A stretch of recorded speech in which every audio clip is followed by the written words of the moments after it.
Hello दोस्तों, आप सभी का स्वागत है आपके अपने परिवार एस ऑफिशियल में। मैं हूं आलोक सिंह आतिश और आज के इस वीडियो सेशन में हम लोग बात करने वाले हैं कोशिकांग और उसके उपनाम की। जी हाँ दोस्तों, अभी आपके एग्जाम में कुछ क्वेश्चन ऐसे पूछे जा रहे हैं जो सेल ऑर्गेनेल्स और उसके उपनाम से सीधा संबंधित होता है। तो आज के इस वीडियो सेशन में हम लोग सेल ऑर्गेनेल्स क्या होता है, साथ ही साथ उसका उपनाम क्या होता है, इनको डिस्कस करेंगे।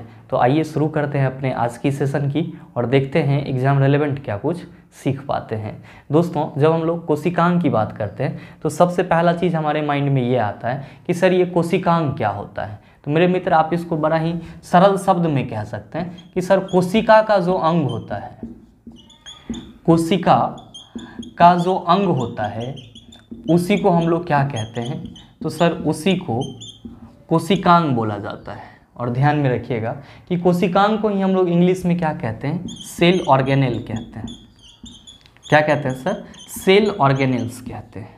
जिस तरह आपके बॉडी में खाने के लिए हाथ है, भोजन को पचाने के लिए पाचन तंत्र है, सांस लेने के लिए नाक है, ठीक उसी तरह सेल में यानी कि कोशिका में अलग अलग कार्यों को करने के लिए, कोशिका में अलग अलग कार्यों को करने के लिए अलग अलग ऑर्गेन्स अवेलेबल हैं। और वो ऑर्गेन कौन कौन से हैं, तो सर राइबोसोम है, इंडोप्लाज्मिक रेटिकुलम है, लाइसोसोम है, माइटोकॉन्ड्रिया है, सेंट्रोसोम है। ये सब के सब क्या कहलाते हैं सर, ये सब के सब सेल ऑर्गेनेल्स कहलाते हैं, यानी कि कोशिकांग कहलाते हैं। और ये जितने भी कोशिकांग देख रहे हैं इन सब का अपना अपना क्या होता है, अलग अलग कार्य होता है। और इन्हीं कार्यों के आधार पर इसको एक उपनाम दिया जाता है जिससे आपके एग्जाम में क्वेश्चन पूछे जाते हैं। तो आइए अब हम लोग बात कर लेते हैं कि जो आपका कोशिकांग है उसका कार्य क्या होता है और साथ ही साथ उसके कार्य के आधार पर उसको क्या उपनाम दिया गया है। अब हम लोग अपने कोशिकांग और उसके उपनाम की बात कर लेते हैं। ध्यान रखिएगा, आपको बस 6 कोशिकांग याद रखने हैं और इसके उपनाम को याद रखना है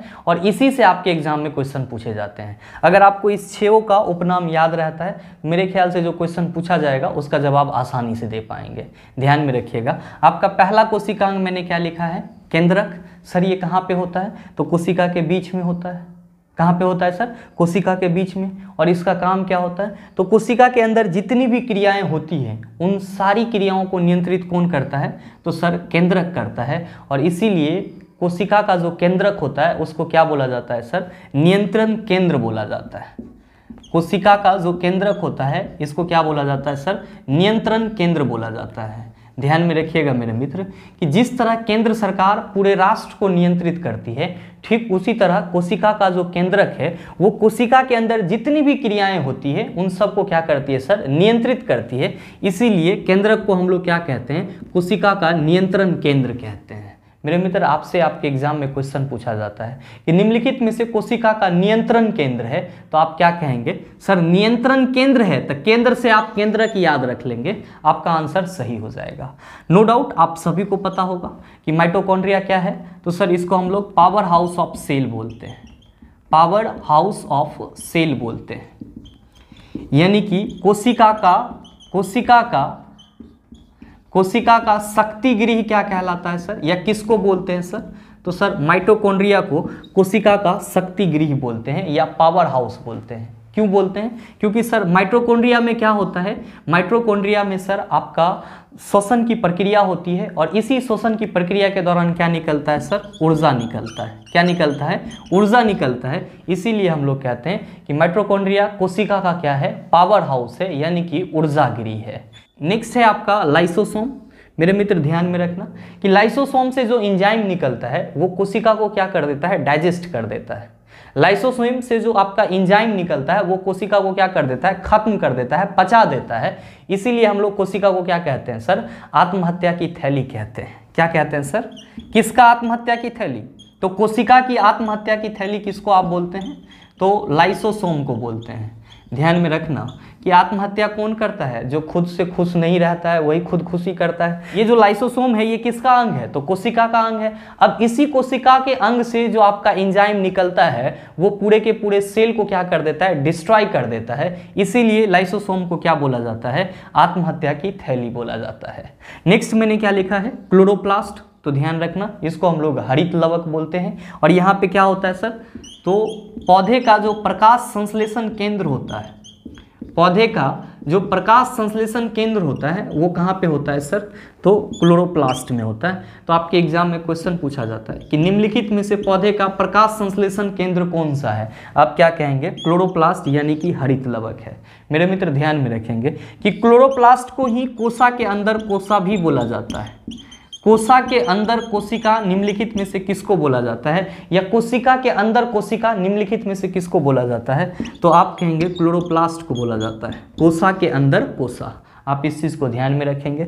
नेक्स्ट है आपका राइबोसोम। आप सबों को मालूम होगा कि राइबोसोम जो है ये किसका फॉर्मेशन करता है? तो सर ये प्रोटीन का निर्माण करता है। इसीलिए राइबोसोम को हम लोग प्रोटीन का फैक्ट्री भी कहते हैं। राइबोसोम को हम लोग प्रोटीन का फैक्ट्री भी कहते हैं, साथ ही साथ प्रोटीन संश्लेषण स्थल भी कहते हैं।